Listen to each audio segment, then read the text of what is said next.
Hi, Chuck. Better late than never, as they say. All right, here's a couple of blues licks in E that would probably be easy for you to use for a rhythm part and also for a turnaround. I'll show you a couple different turnarounds. So I already showed you this turnaround, I think. I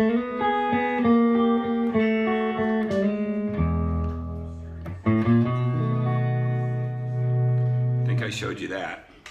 So if I haven't, all that is 6. So you're playing a second finger here on the 4th fret on the 3rd string, and then the 3rd finger on the 4th fret on the 1st string, and just walk that down.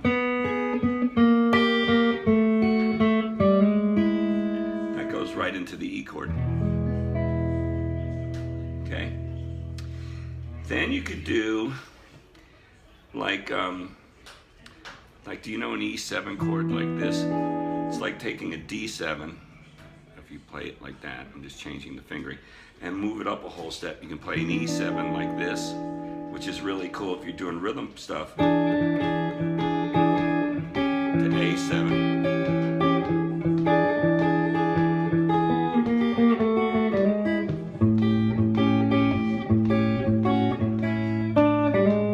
All that is off the A7. I walk the 7 down to an F sharp or a 6, and then to the open E, and then I just went back to the E chord.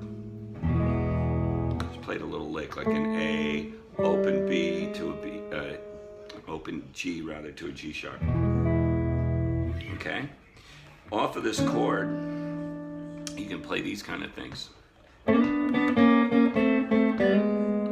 It's similar to this, except these are all 7ths now. So you have in the key of E, B is the 5th, and D is your 7th. So you're just going down chromatically.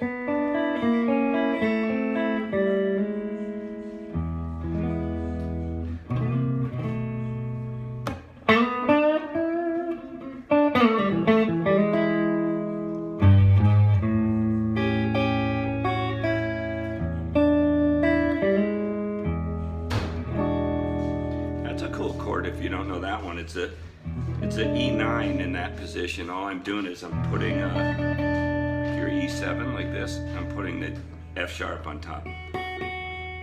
So I'm using it as a 9 chord. Also has an open D in there. It's for your 7th. Okay. You know, obviously these you can do backwards too. This is just a half step above to the 5 chord. You can also go a half step below it, up to it. I'm playing a 9th chord.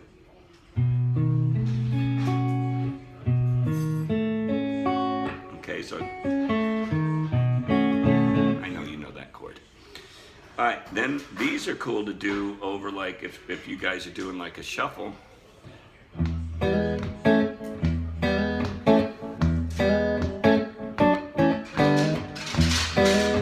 Like that.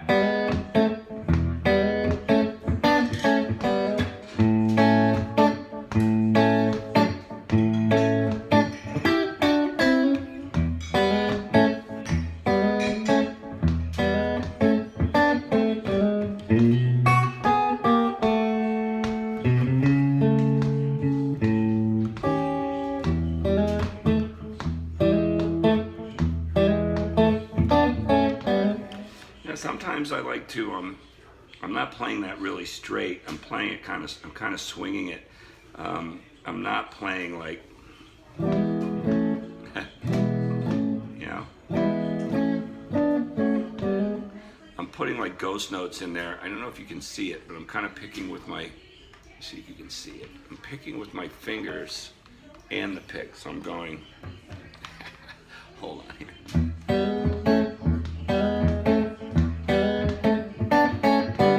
So it's not, it's, so I'm putting this E note in between the riff.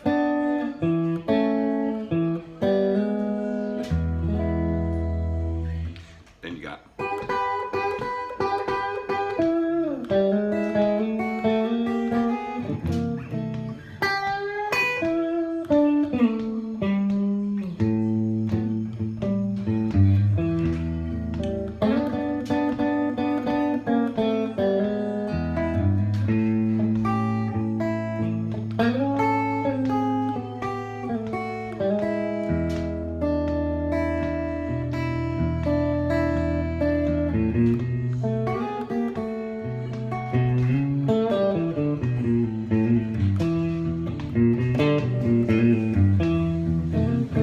a cool turnaround. It's really easy too. All I have to do is play and I'll come up with things for you. But this is a cool turnaround. What I'm doing is I was hitting the D string to the open D to the E, and I'm hitting the E up on top. So I'm going, okay, and then I'm coming down. So I'm going, so I'm coming down the minor pentatonic, but I'm putting that flat 5 note in, which is the cool note. Sometimes I'll do it backwards. I'll go, that's more like how Stevie Ray would do it, like.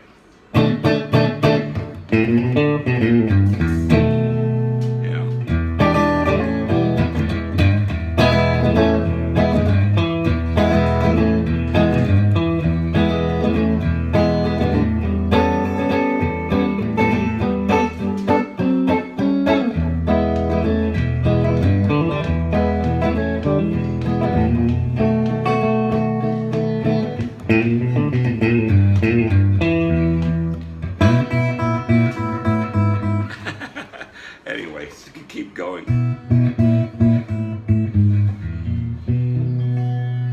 I was watching Keith on this that video I was telling you about, Under the Influence, and it's a riot because he's doing this riff and he's doing it in A. All along he thought he was playing in E. You have to see it, it's really funny. But he does, one time he does this like that with just the open E string on top. Right? Another time he does it here. So he doesn't remember where he's playing it, or he's just playing it for different tonalities. But anyhow, there's a couple of things that you can mess with. This chord I did here, I know that's a stretch chord, but I think you could play that without much of a problem. You put the A in there, so I've got an open A string, I have a G here, I have a B, C sharp, and then A on top. That's a really cool chord. It's like it's an A9 chord, and then if you move the first finger up, it's a nice walk up. Check out this tonality.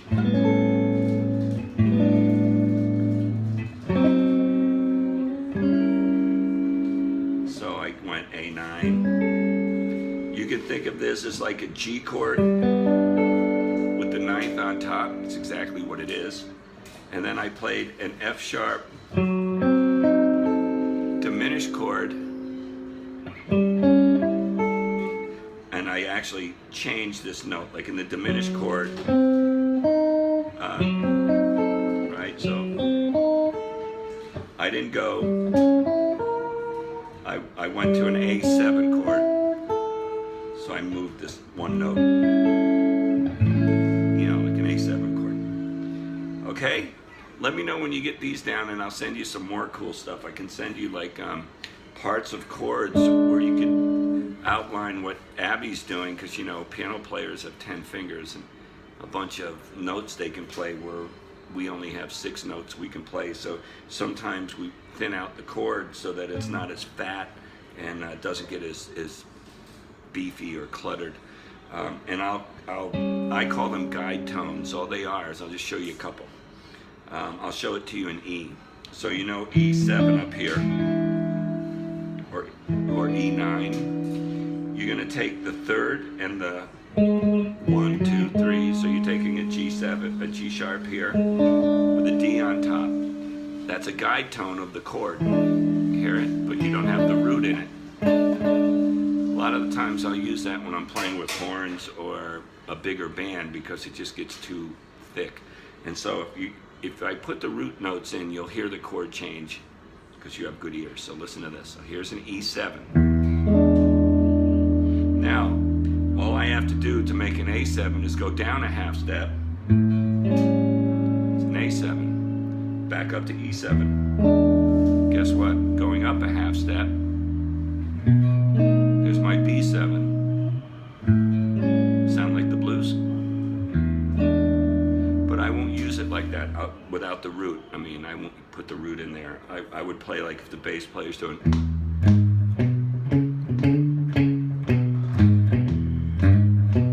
I would do.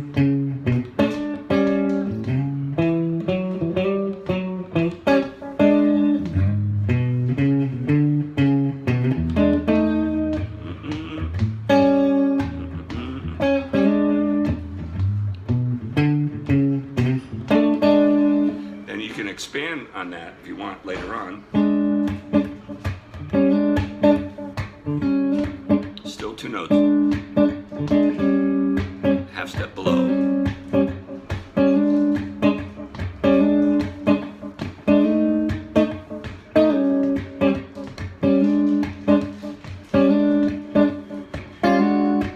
Add the next note if you want.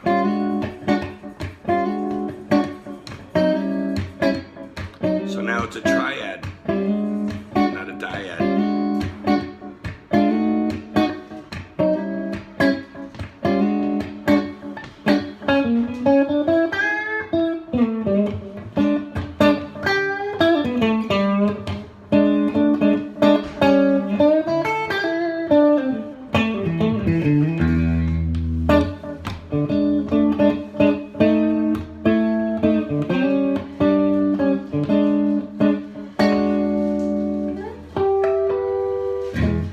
So have fun with all that stuff.